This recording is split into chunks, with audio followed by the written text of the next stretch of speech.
अब हम प्रोग्राम के आखिरी हिस्से में ये बात करेंगे कि टीनेजर्स जो बच्चियां हैं आजकल यूनिवर्सिटी गोइंग हैं, या इस तरह के वो लोग जो जेंटलमैन हैं और हॉस्टलाइज लाइफ गुजारने पर मजबूर हैं, उनके अंदर जो है वो आईबीएस और कॉन्स्टिपेशन का कॉमन होना, इसकी वजूहात क्या होती हैं? डॉक्टर साहब ये ज़रा थोड़ा सा डालिएगा कि आईबीएस कॉन्स्टिपेशन ये टीनेजर्स के अंदर भी आजकल आ रही है, तो इसकी क्या वजूहात है? जी बिल्कुल, जैसा कि मैंने पहले बताया कि एक तो बड़ा कॉमनली सीन एज ग्रुप अब जो है वो स्कूल गोइंग है, उनमें भी हम देख रहे हैं। देखिए, जो सारी बातों का जो एक एक्सट्रैक्ट है दैट इज कि स्ट्रेस, इस टाइम बच्चों के ऊपर भी स्ट्रेस जो है वो स्टडीज को लेके, करियर को लेके बच्चे इतने ओरिएंटेड हो गए हैं कि अब पहले हम जिसको पूछते थे जी हमने डॉक्टर बनना है, अब कोई इतने बच्चे सियाने हो गए कि अब वो कहते हैं हमने डॉक्टर नहीं बनना, इंजीनियरिंग के अब आईटी की तरफ आ गए। तो ये तो that is a different thing, लेकिन जो मेन कॉज है इस टाइम स्ट्रेस का उस कम्युनिटी में वो है करियर। कहती है कि माँ बाप डॉक्टर बनाना चाह रहे हैं, बच्चा इंजीनियर बनना चाह रहा है, वो स्ट्रेस लेके उसको आईबीएस क्रिएट होता है। आप ये भी कह सकते हैं, this is also one of the causes, ये भी आप बात कह सकते हैं, लेकिन जो मेन है वो है स्ट्रेस उनको अपनी स्टडीज का स्टैंड आउट करने का, कि हमने किसी तरीके जो है वो इतना जीपीए अटेन करना है या ये पोजीशन लेनी है या इस तरह से हमने आगे जाना है। उस स्ट्रेस को मैनेज करते करते, स्टडीज को मैनेज करते करते कहीं उनका स्टमक अपसेट हो जाता है। फिर वो बच्चे हमारे पास आते हैं कि हम मैडम, वो भी इन्हीं सिम्टम्स के साथ कि जी हमें भूख नहीं लग रही है, खाना देखे तो उल्टी आती है, पेट खाली नहीं होता, गैस ट्रबल बहुत ज्यादा है, बार-बार और स्टूल जो है वो कभी कॉन्स्टिपेशन हो रही है, कभी डायरिया हो रहा है। तो इनके लिए जो है, इनके लिए भी सेम मेरा मैसेज है कि अपना लाइफस्टाइल चेंज करें, स्ट्रेस को मैनेज करें, अपना जो है वो फूड इनटेक जो है उस पे they should keep a very close watch on it, के आप कितनी कैलोरीज ले रहे हैं और वो किस हिसाब से आपको जाके इफेक्ट करेंगी, और आपको क्या क्या चीजें अपनी डाइट में ऐड करनी चाहिए। ज्यादा फाइबर होना चाहिए, योगर्ट होना चाहिए और फ्रेश फ्रूट्स होने चाहिए। ये सारी चीजें मेनली मिलकर जो है, और सबसे पहले जो है वो फास्ट फूड को कट ऑफ करें, आप बिल्कुल ना छोड़ें, आप एटलीस्ट इतना करें कि हफ्ते में एक दफा, 1 या 2 दिन आप जो है वो चीट डे ऐसा रख सकते हैं। डॉक्टर साहब आप क्या समझते हैं, मैदे की हर बीमारी काबिल इलाज है? देखिए, depending on the presentation of disease, हम पेशेंट टू पेशेंट वेरी करें। हाँ जी बिल्कुल, ये तो हम जब हमारे पास पेशेंट आता है तो फिर उसके अकॉर्डिंग हम बता सकते हैं कि मोस्ट ऑफ द टाइम्स काबिले इलाज ही होती हैं प्रॉब्लम्स जो हैं, अगर ज्यादा खुदा ना खास्ता देर ना होगी हो या कोई सीए का पेशेंट ना आ जाए। इस टाइम तो खैर सीएस भी काफी जो है वो ट्रीटमेंट की तरफ आ चुकी हैं, इसकी प्रॉब्लम्स भी।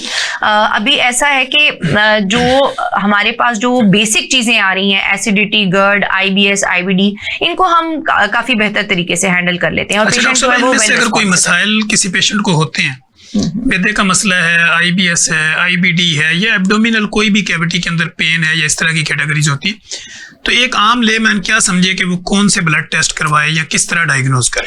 देखिए, सबसे पहली चीज जो है आपको बेसलाइंस की तरफ जाना चाहिए, जिसमें हमारा सीबीसी होता है, एलएफटीज मैटर्स अ लॉट, एलएफटीज होते हैं, आरएफटीज होते हैं, ये हमारे बेसलाइंस है। चेस्ट एक्सरे करवा लिया, एक अल्ट्रासाउंड करवा लिया, लेकिन मैदे के जब सपोज हमारे पास पेन का अगर पेशेंट आ रहा है, तो अगर वो depending upon the site of the pen, हम उसके अकॉर्डिंग जो है बेसलाइंस तो करवाएंगे ही करवाएंगे। तो जो सबसे पहला टेस्ट जो होता है हम जिसकी तरफ जाते हैं वो अल्ट्रासाउंड एब्डोमिनोपेल्विस, ठीक है। उसमें फिर हमें पता चल जाता है कि हमने किस रीजन को लेके चलना है। मोस्ट ऑफ द टाइम्स वो जो जनरल पेन वाले पेशेंट आते हैं, अगर तो कोई सर्जिकल कॉज नहीं है तो वो नॉर्मल होते हैं। जी डॉक्टर साहब, हम इसी से रेलिवेंट एक सवाल ये लेते हैं कि अगर पित्ते में पत्थरी हो गई, अब इसको निकालने के पहले लोग ये समझते थे बड़े बड़े कट लगते हैं, पित्ता निकाल दिया जाता है। अब चूंकि लेप्रोस्कोपी है और डिफरेंट किस्म की जदीद लेजर सर्जरीज हैं, तो इसके बारे में आप कैसे हमारे ऑडियंस को गाइड करें? सिंपली अगर मैं इसमें एलाबोरेट करना चाहूँ तो जिस तरह पहले आज से 5-10 साल पहले होता था, बड़े से चीरा लगा के उसके बाद जो सर्जन होते थे वो बड़े तरीके से टाइम कंज्यूमिंग प्रोसीजर था उस टाइम पर, तो ये पित्ता जो है उसको बाहर निकालते थे। ठीक है। आजकल क्योंकि दौर बहुत आगे निकल गया हुआ है, हमारे पाकिस्तान में जो चीज है उससे भी हम बहुत आगे जा चुके हैं। मैं अभी आपको वहां पे आता हूँ। तो लेकिन जो लेप्रोस्कोप डॉक्टर तनवीर कह रहे थे हमें, लेप्रोस्कोप जो है वो एक पाइप सा है इसके आगे कैमरा लगा हुआ है, ठीक है। और 2 और पाइप्स होते हैं हमारे पास, जिससे हम हाथ के जरिए हम अपना पूरा कंट्रोल रखते हैं, और वो बड़ा एक्यूरेट होता है। ठीक है। वो इतना एक्यूरेट होता है कि हाथ अगर पीछे से किसी का कोनी लग जाए ना तो वो हिल सकता है बड़े चीरे वाले ऑपरेशन में, लेकिन इसमें वो चीज जो है इतनी मूवमेंट नहीं होती है। ये इसकी एक्यूरेसी बहुत अच्छी है। ठीक है। दूसरी बात जो ये इसका फायदा है, कैमरे वाला जो हमारा ऑपरेशन होता है उसका ये फायदा है कि आप अगर पित्ता निकलवाने के लिए आते हैं तो आप आज रात में या कल दोपहर को आप घर जा सकते हैं। ठीक है। यानी और उसमें वो डे केयर के अंदर भी आप डे केयर के अंदर भी आप जा सकते हैं। तो इसमें जो टाइम जो लगता है एक जख्म के भरने में वो बहुत बेहतरीन है एज कम्पेयर टू जो जिसको हम हीलिंग कहते हैं। ठीक। तो एज कम्पेयर टू वो बड़ा वाला चीरा जो था उसमें कॉम्प्लिकेशंस बहुत थी। ठीक है। उसमें फॉर एग्जांपल जो हमारी पस पड़ जाना, जो हमारा जो जख्म, फिर 8 और 10 दिन उसको जो हमारा जख्म है कई दफा तो उसको खोलना पड़ जाता था दोबारा से, बिल्कुल ऐसे फिस्टुलास बन जाते थे या बहुत दफा। खैर बेहतर यही है कि आप लेप्रोस्कोप की तरफ जाएं। ठीक है। क्योंकि उसमें एक तो पेन कम है, आप जल्दी हील हो जाते हैं। फिर उसके बाद आजकल तो खैर डाविंची मशीन्स आ गई हैं बाहर, जो पाकिस्तान में तो खैर अभी नहीं है। तो उसमें एक सर्जन जो होता है वो तो दूसरे कमरे में बैठा होता है, और उसकी प्रिसीजन इतनी ज्यादा है कि पॉइंट माइक्रोन के लिहाज से जो है ना वो जो आर्म रोबोटिक आर्म्स होती हैं वो ऑपरेट कर रही होती हैं। और आपके पास माइक्रोस्कोपिक विजन होती है, आपके पास प्रॉपर विजन होती है। उसमें किसी सर्जन का हर चीज को प्रॉपर्ली बिल्कुल ऐसा ही है, कोई भी सर्जन जो अच्छा सर्जन है उसको ऑपरेट कर सकता है। ठीक। अच्छा सर, पित्ते में पथरी अगर हो गई, कुछ लोग कहते हैं कि मैंने इसका ऑपरेशन नहीं करवाना, तो इसके नुकसानात क्या हो सकते हैं? देखें जी, हर बंदे ने सुना होगा अपेंडिक्स फट गई, इसमें भी ऐसे ही होता है। पित्ता फट गया, और पित्ता अगर फट जाए इसमें होता है जो बाइल होता है, जो इसके अंदर एंजाइम होता है जो आपके जिगर बना रहा होता है, जो इसमें स्टोर होता है, ये आपका जो जिस तरह पेट्रोल पंप है इस तरह ये स्टोर करता है यहाँ से फिर आपका आगे जाता है। ठीक। इसका मेन काम होता है आपका फैट जो चर्बी है उसको डिसॉल्व करना। तो अगर आप इसका ऑपरेशन नहीं करवाते और ये खुदा न खास्ता अंदर फट जाता है तो जो आपका बाइल है वो आपके पूरे एब्डोमेन में फैल जाएगा, वो ज्यादा आपके लिए खतरनाक हो सकता है। डॉक्टर साहब, थैंक यू सो मच कि आपने बड़े जबरदस्त और मुदल्लल अंदाज के अंदर बेस्ड ऑन साइंस गुफ्तगू करके हमारे नाजरीन की जिंदगी में आसानी पैदा करने की कोशिश की। हमारे पास आखिरी 1 मिनट है। डॉक्टर फखर जुनैद मलिक का पब्लिक के नाम क्या पैगाम? मैं बस यही कहना चाहूँगा कि जितनी भी हमारी आवाम है उनमें से 80% आवाम जो है उनके पास एक फ़ोन मौजूद है जिसमें यूट्यूब है। गूगल पर आप मेहरबानी ना जाया करें, क्योंकि गूगल जो है वो डिफरेंट सिनेरियोज को सामने मद्देनजर रख के आपको एक रिजल्ट देता है जो कि शायद आपके ऊपर इम्प्लाई ना करता हो।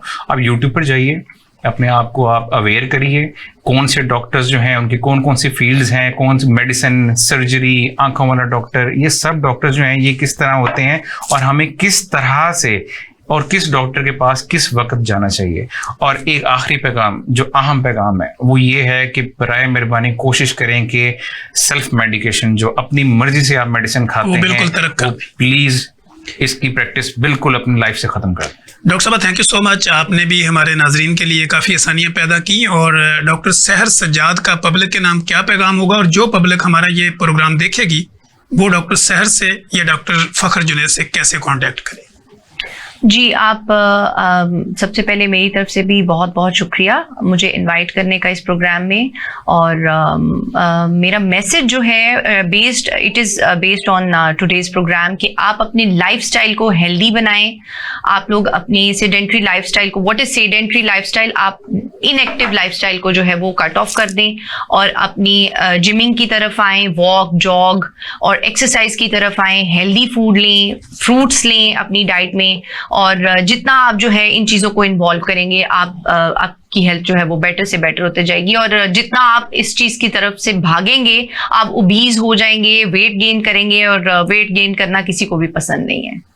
जी नाज़रीन, आपने देखा कि हमने आज का जो प्रोग्राम पेट की अमराज के ऊपर हमने गुफ्तगू की। IBS क्या है, IBD क्या है, पित्ते में पथरी का ट्रीटमेंट कैसे होता है, हेपेटाइटिस की क्या इकसाम है, फैटी लिवर के क्या इश्यूज होते हैं, कॉन्स्टिपेशन को किस तरह जो है वो ख़त्म किया जा सकता है, लाइफ मॉडिफिकेशन क्या होनी चाहिए, डाइट हैबिट्स को कैसे चेंज कर सकते हैं, इन सारे मामलात पर हमारे जो यहाँ पे गेस्ट थे उन्होंने बेस्ड ऑन साइंस गुफ्तगू की।